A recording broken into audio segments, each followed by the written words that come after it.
శాసనసభ సాక్షిగా వేగంగా మన రాజధాని నిర్మించుకోవాలి. కృష్ణా గుంటూరు మధ్యలో 5 కోట్ల ఆంధ్రుల కోసం రాజధాని ఏర్పాటు చేస్తాం, అభివృద్ధి వికేంద్రీకరణ చేసి చూపిస్తామని ఆనాడు గౌరవ ముఖ్యమంత్రి శ్రీ నారా చంద్రబాబు నాయుడు గారు చెప్పారు అధ్యక్ష.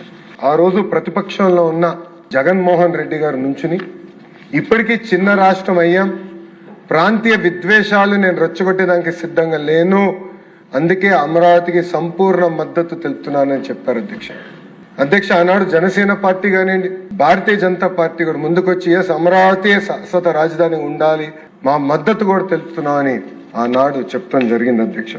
అమరావతి అనేది కేవలం ఒక భూమి కాదు, ఒక ఎమోషన్. రైతుల త్యాగంతో ఏర్పడింది ఈ అమరావతి. 58 రోజుల్లో సుమారుగా 35,000 ఎకరాలు రైతులు స్వచ్ఛందంగా వచ్చి వాళ్ళ భూములు ఇచ్చారు అధ్యక్ష.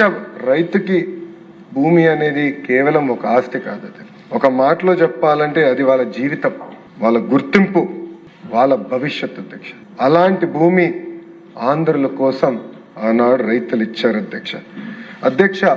ప్రతిపక్షంలో ఉన్న చాలా మంది కూడా ఆనాడు రాజధాని గురించి కులాలు తీసుకొచ్చారు అధ్యక్ష. ఏదో ఒకే కులానికి మొత్తం ఇస్తున్నాం అని ఆనాడు అనేక ఆరోపణలు చేశారు అధ్యక్ష. మా బుచ్చే తాత గారు ఈరోజు చాలా స్పష్టంగా దానిపైన కూడా సమాధానం ఇచ్చారు అధ్యక్ష.